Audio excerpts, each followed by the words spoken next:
Good Saturday morning, everybody. How's everybody doing? We got a final to show you on the Fred Henry appreciation build, but we also got to explain a few things and maybe warn you about something, or at least bring it to your attention. Warn may be a kind of a strong word. I don't know. But anyways, I've got the first two updates had already been filmed. So I'm going to go ahead and play those. I'll insert those right after this, and then I'll come back and we'll start talking about the warning or the making you aware of something.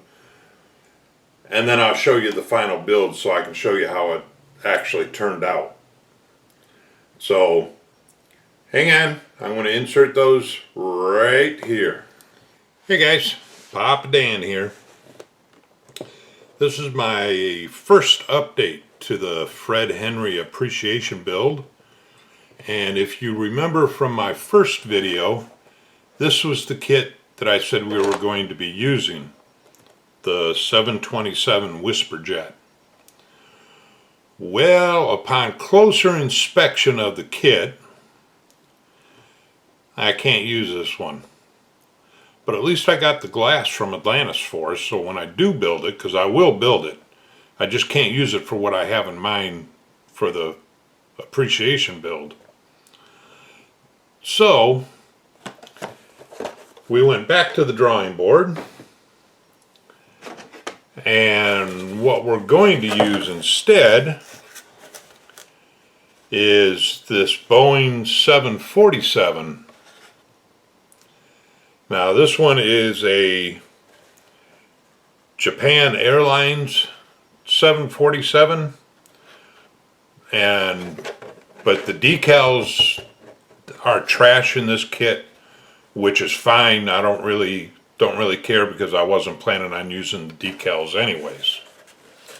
And that was what the problem was with the big jet here. This other one is the windows are on the decals, and the decals I can't use.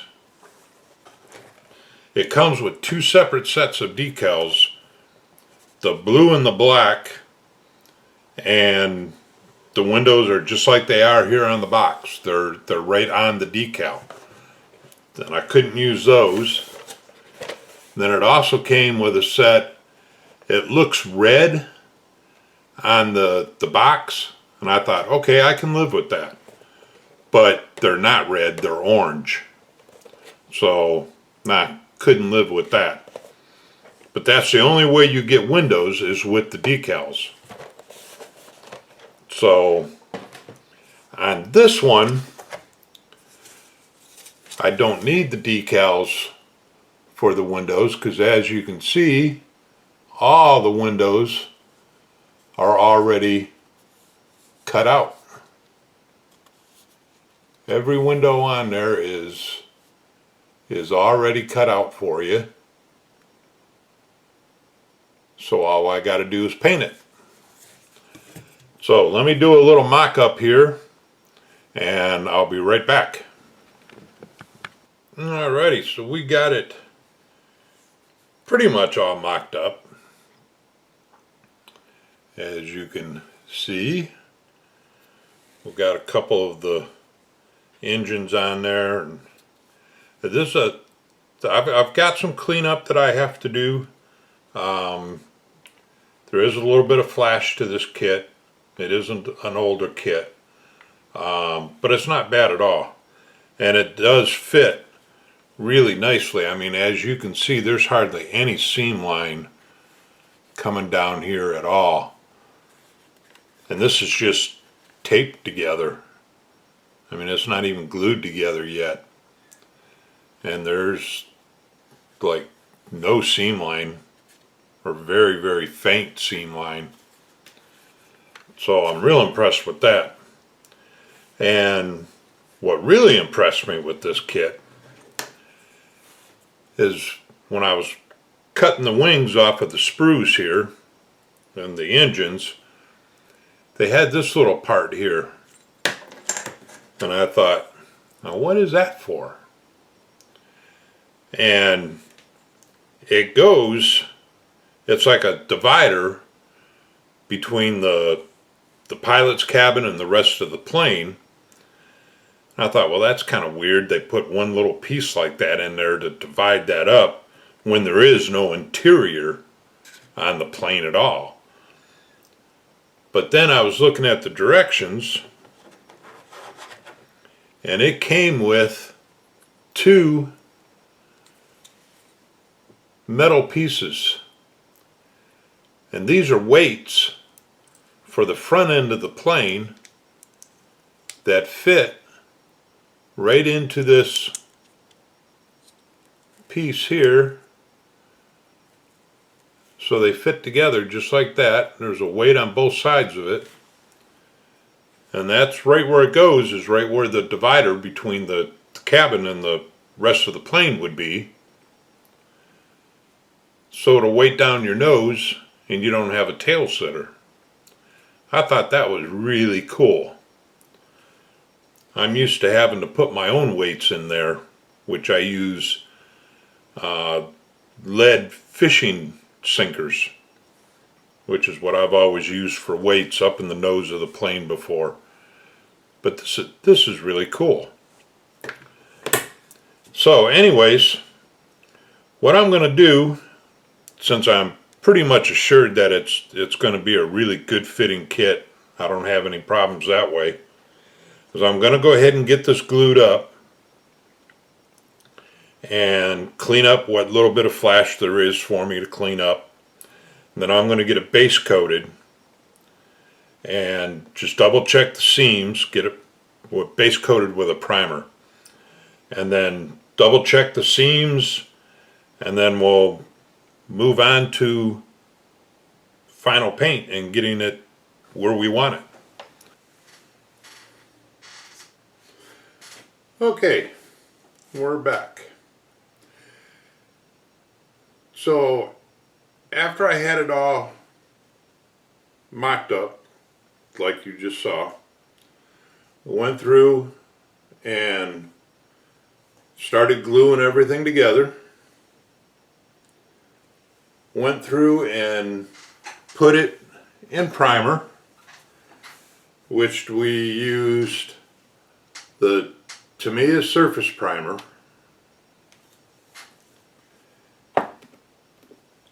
Then we masked it off to start doing the paint.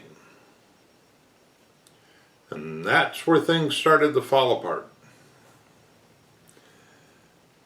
Got it all masked off, and we used,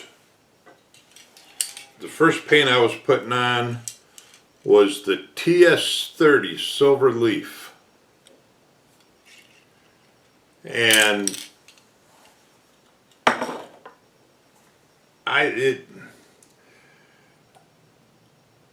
it just went all downhill from there. I'll insert some pictures here that you can see right here.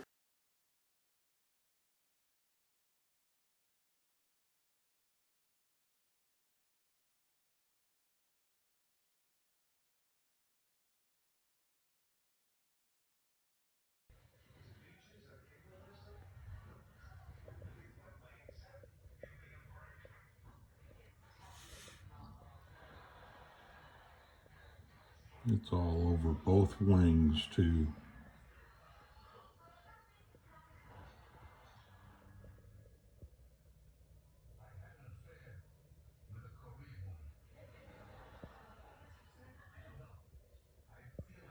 It just started bubbling up and crinkling, and it was a mess.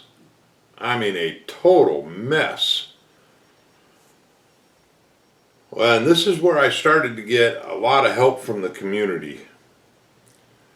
So we had Old Tom was helping me, Tommy, Colonel Reb, who in turn got Mr. BG involved, who in turn got his model car club involved.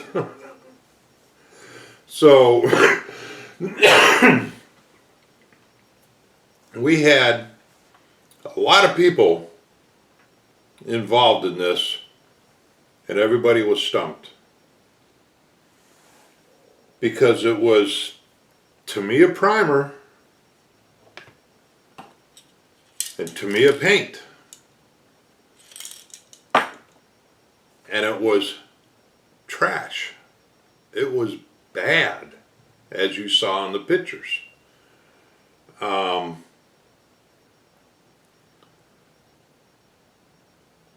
So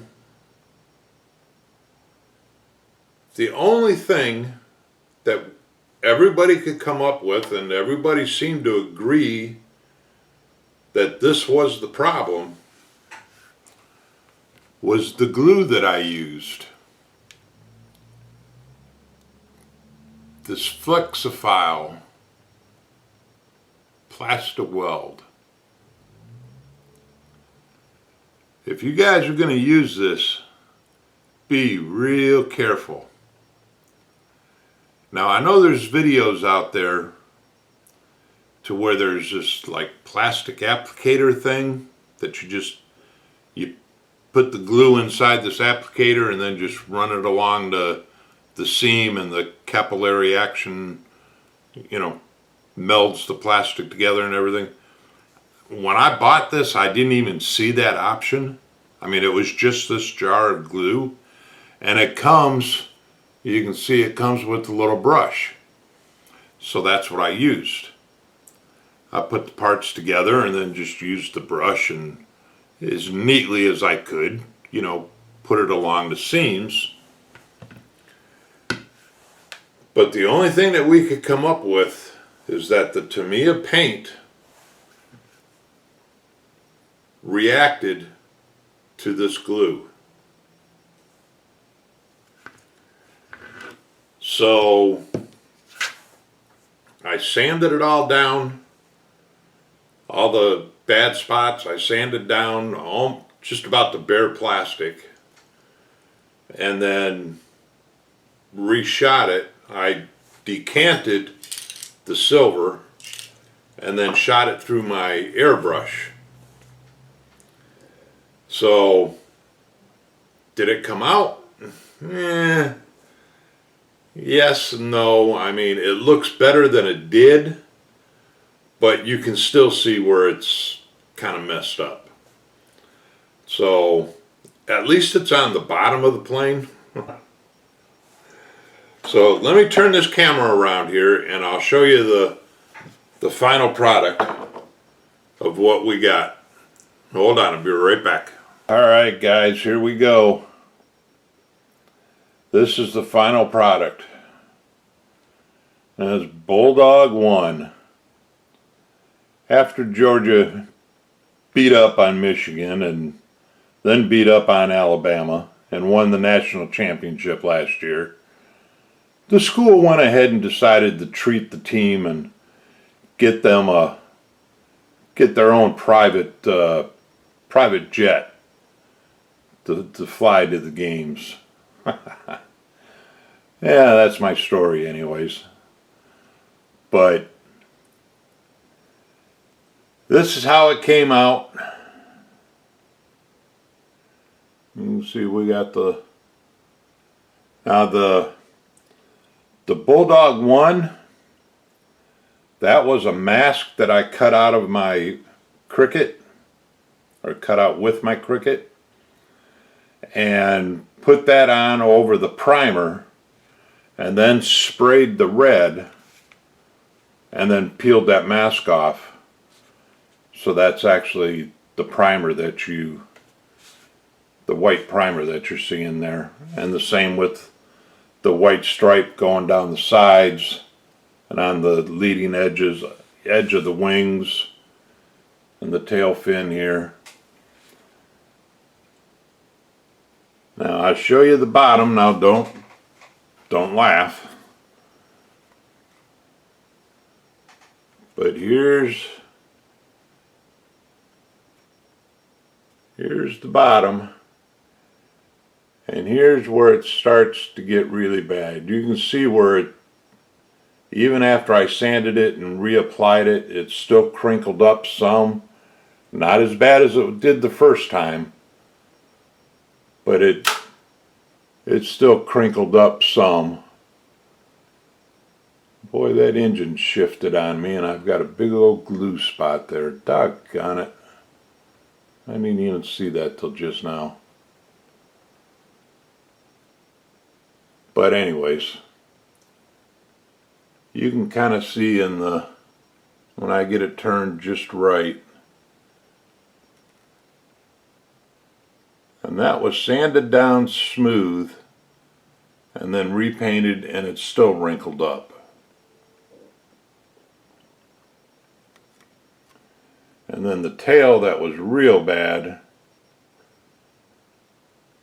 I mean, you can see it's gotten bad again. Not as bad as the first time, but it's still gotten bad.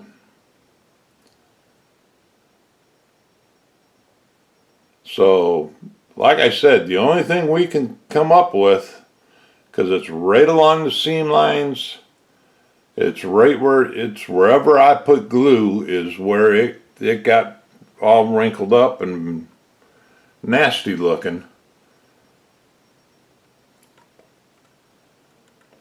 So the only thing we can come up with is that it had to have been the glue. So anyways, that's my Fred Henry appreciation build, such as it is. Sorry, Fred, I was hoping it'd be a lot nicer looking, but the thought is there. You're a pillar in this community, buddy. And I know I really, really appreciate you. I've appreciated all your help with the Tamiya paints and everything that you've given me and the airbrush. So, and it's always fun hanging out with you and Vicky at the shows. So, anyways, that's it. I'm not going to ramble on anymore. I know this is kind of a long video. I apologize for that. But I'm not sure what's going to be next on my bench. But we'll figure, we've got something that we can pull out of the stash here. So y'all have a good weekend, and we'll see you on the next video. Bye.